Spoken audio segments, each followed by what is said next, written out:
The January CPI report is out with some pretty shocking results. Though not as shocking as what Chevron just announced, which basically stole the thunder from the BLS. And behind both of those, in fact, connecting both of those, there's some pretty dramatic shifts going on in the oil market right now. So consumer prices across the board came in higher than expected. Higher, not hotter.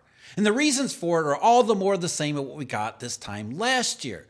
There are seasonal problems with the CPI, and the clearest example of those is gasoline estimates. Gas prices really haven't gone anywhere, yet the BLS has them soaring by another 1.8% in January, following a 4% increase in December, even as gasoline prices are materially lower than they had been this time last year.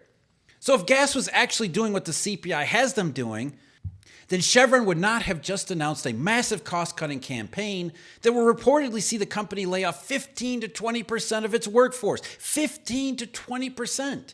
But don't worry, executives have said. There's nothing wrong with the business, just a little cost-cutting that somehow totals up to 1 in 5 of its workers.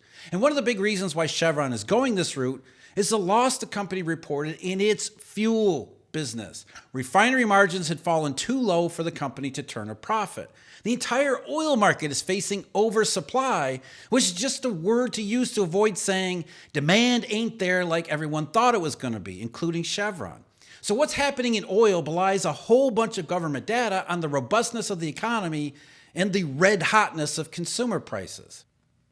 And as far as those go, that's pretty easy. We did this time last year. All the same stuff, red hot consumer prices forever. The Fed was never going to be able to cut. In fact, many people were calling for more rate hikes. Everything that you're hearing now, we heard just last year, including consumer prices themselves, the numbers and their behavior. What we didn't hear, what's new, is what's coming from Chevron. What Chevron just announced, it's now planning to lay off 15 to 20% of its global workforce.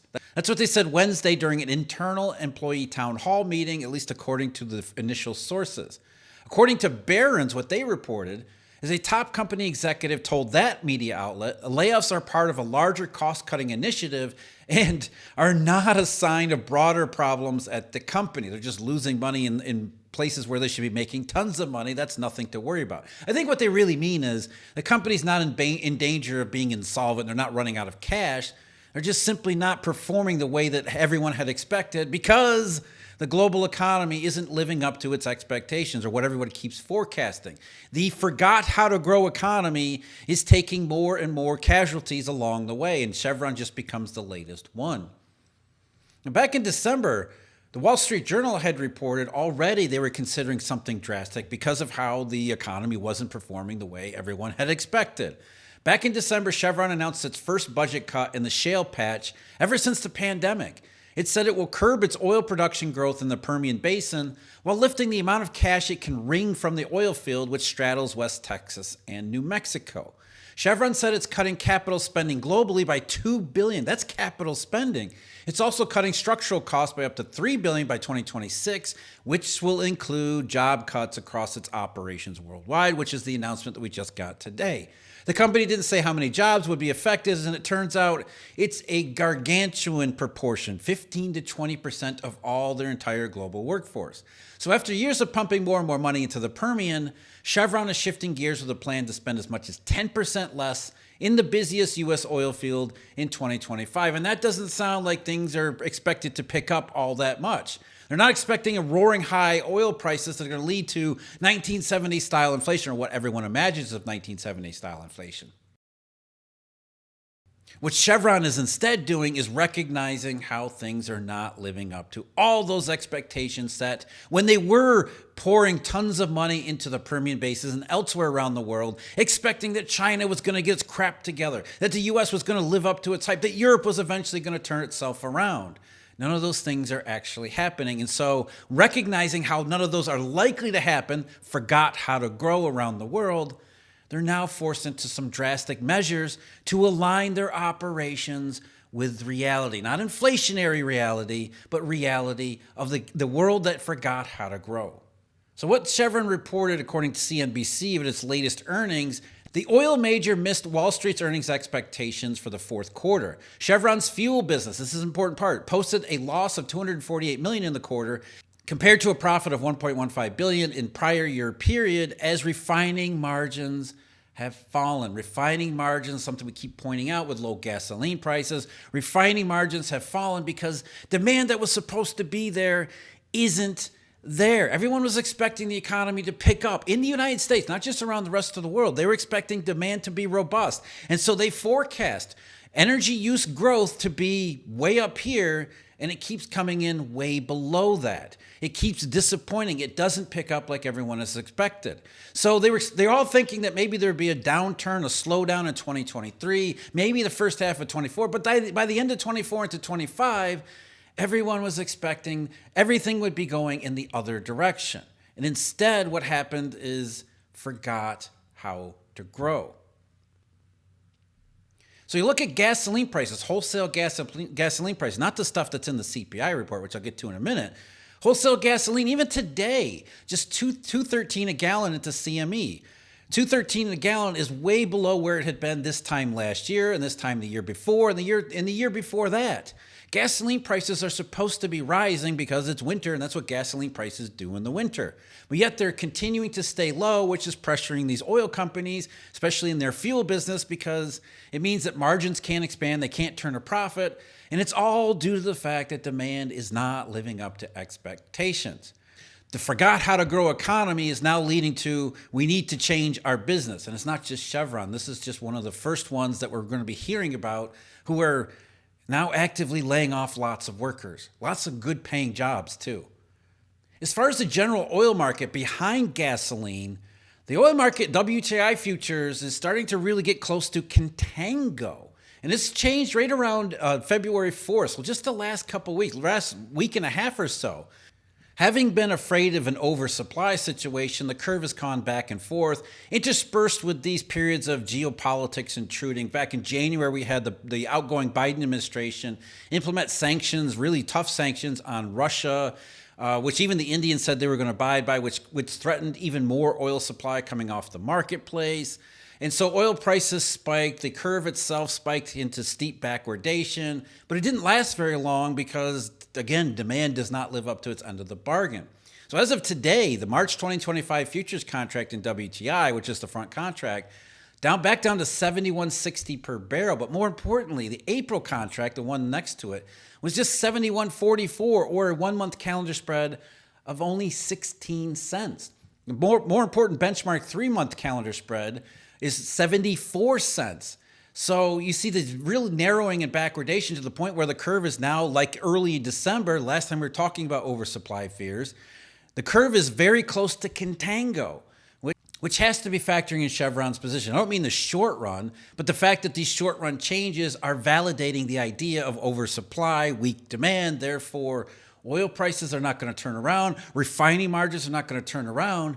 Better start cutting costs because the rest of it is just not happening. Forgot how to grow. What didn't forget how to grow? The CPI, consumer prices in the United States in the month of January. And like I said in the introduction here, we did this last year, same kind of thing. And even many mainstream sources are questioning what's going on in the CPI, starting with seasonal adjustments, because something goes on in January. You can't necessarily fault the BLS because they're trying to do the best with what they have. And the pandemic created all sorts of new patterns that hadn't been in the data before. Remember, that's how this works. Statistics, especially something like seasonal adjustments, it looks at the past and tries to say, this is what usually happens at this time of year. So there's been a number of things that have popped up suggesting that some of the seasonal adjustments, and it's not just the consumer price, you see this all over macroeconomic data, that some of the post-pandemic patterns are creating difficulties in seasonal adjustments. So you almost expect consumer prices to rise in a bunch of categories, even places where they're not actually rising in the real economy. They're rising because the seasonal adjustments are picking up their other things other than what they're supposed to. And some of that work leads to potential distortions. But what the numbers the BLS reported for the CPI in January, 0.47% month over month, which is the highest since August of 2023. Though we have to note that it was 0.4% or very close last February, last time we were talking about all this stuff. The year-over-year rate was 2.999%, or basically 3%, which is the highest since May. The core rate, though, that one jumped 0.45% month over month, which is the highest monthly increase since April of 2023. But despite that, the year-over-year change was only 3.29%, which is basically the same year-over-year rate as the prior 7 months. In fact, in those 7 months, 4 times we've seen 3.29%, including the latest monthly number. So these rates are all generally too high. That part's unmistakable. The question is why they're too high. Is it because of seasonal adjustments? Is there real things happening in the economy? Is it genuine inflation? Well, there are seasonal adjustment problems, as I said, but there are also real economy factors to consider as well. Starting with the seasonal adjustments, gasoline prices, as we just went over in the previous segment here, the BLS says that gasoline prices were up 1.8% month over month in January after rising 4% in December. And you have to wonder where the hell those numbers are coming from. And those numbers are coming from not the real economy, seasonal adjustments. And given what Chevron is doing, what the oil curve is doing, it also, the fact that it's heading toward contango, it's not whatever the BLS is picking up. It's not likely that gasoline and energy prices are going to be sticking where they are for very long. Not only will there be a seasonal give back at some point in the next couple months, there's a very good chance that oil prices overall and gasoline prices overall continue to be weak for this time of year and might even continue to go lower, which would be a benefit to at least the consumer price estimates. So while gasoline estimates don't really make any sense in the real economy, some of the food prices actually do, starting with eggs. People have been talking about the egg apocalypse. That's hard to say. The bird flu that's taking its toll on flocks all around the country, therefore making eggs ridiculously expensive. That's one food item. There's other food items that are legitimately rising, but for non-economic reasons, not because the economy's red hot or genuine inflation, just because there's these one-off factors that happen every once in a while. We still have shelter prices. While they're coming down, they're still relatively high compared to what we see in other data around the real economy. And shelter prices contributed 30% of the core rate. Another one that's actually real, and they contribute a lot to the consumer price number, that's more of a one-off and more likely to lead to disinflation over the future months, that's car insurance premiums. Car insurance premiums absolutely skyrocketed according to the BLS. Some of this might be the seasonal adjustment, but there's no doubt that car insurance premiums really did rise, or transportation services, up 1.84% month over month, which is the most since June of 2022. So there's a lot of stuff going on in the CPI. When you put all these things together, it has everybody panicking, their hair on fire. The Fed's not going to be able to cut it all this year. No more rate cuts. The rate cutting cycle's over. Their next move might even be a rate hike. And we've heard all of this, every single last bit of it before. We heard it this time last year. But really, February, March, and April, as consumer prices looked like they were not going to break, they were going to be completely sticky, they're going to be stuck there forever, everyone said, forget rate cuts in 2024. The next move from the Fed is going to be a hike. And so just go back to last year. Last January, after the CPI came in hot, CNBC said, stock market futures fell sharply following the release of the January 2024 CPI. Futures tied to the Dow Jones Industrial Average were off more than 250 points, and Treasury yields surged higher.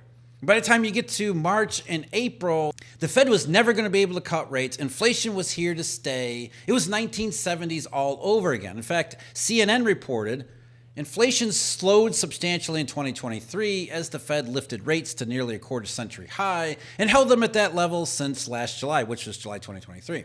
But recent economic data shows there hasn't been much improvement this year. Then came March's Consumer Price Index report, which showed prices rose 3.5% last month from a year earlier, up considerably from February 24's 3.2% and higher than economists' expectations. That also marked the highest reading in half a year. Fed Governor Michelle Bowman, arguably the central bank's most hawkish voice, she recently said that she would favor a rate hike. A rate hike should progress on inflation stall or even reverse. Minneapolis Fed President Neil Kashkari last week, again, this is April of 2024, he floated the possibility of not cutting rates at all this year, 2024. He also said rate hikes are certainly not off the table, but he said they aren't likely. Kashkari is not voting on monetary policy decisions this year. And so they kept talking about rate hikes and the possibility of them, but at the very least, higher for longer. There were going to be no rate cuts. As Reuters reported that same month, April of last year, options on SOFR futures are showing a higher probability that the Federal Reserve could hike interest rates a quarter point this year and next as U.S. inflation and the labor market remain resilient. Sounds really familiar, doesn't it? Odds for a rise in the SOFR are low, though not insignificant. Few market participants actually expect the Fed to hike again. It could well be that the Fed just cuts rates once this year or not at all, or maybe just holds them there higher for longer. If you look purely at the data and you do not have the rhetoric coming from central banks, we would be pricing in hikes, not cuts, said Ashkay Singhal, who's the head of short-term interest rates at Citi. Again, it sounds incredibly familiar to everything that we're hearing right now. And obviously none of that happened. There was no higher for longer. There certainly weren't any rate hikes. Instead, we did get rate cuts because consumer prices, as they do, go back and forth. They disinflated in the middle part of the year as the economy more clearly and more visibly weakened in the United States as the forgot how to grow economy reasserted itself on the U.S. That's the thing with this forgot how to grow economy. It's not linear. It's not in a straight line. It doesn't follow the recognizable recession pattern. And disinflation itself is typically bumpy and uneven. So you have a bunch of these processes that are not linear, and the result is they go back and forth. Just like the Fed goes back and forth like it was last year. Early last year, they were incredibly hawkish. No possibility of rate cuts. Maybe we have to hike rates. Oh crap, disinflation really showed up. Economic weakness, labor market turns around. Now we need to really cut rates. And they did in September and followed it up. And then they went back to, okay, now that we cut rates, we see inflation starting up again. Now we need to hold higher for longer. Maybe we need to hike again as our next policy move. And then what will happen? Weakness in the economy will show up again. Consumer prices will disinflate and they will cut rates all over. But from the Fed's perspective, and for anybody who believes in the Fed and in the power of rate hiking or rate cuts for that matter, this is not the best result that they could have hoped for. After all, it was the most aggressive series of rate hikes in the Fed's history. We heard all about that in 2022, right on into 2023. Interest rates were incredibly restrictive, except they didn't seem to have any impact on consumer prices. There is no correlation between the Fed's rate policies and the results in the CPI or the PCE deflator.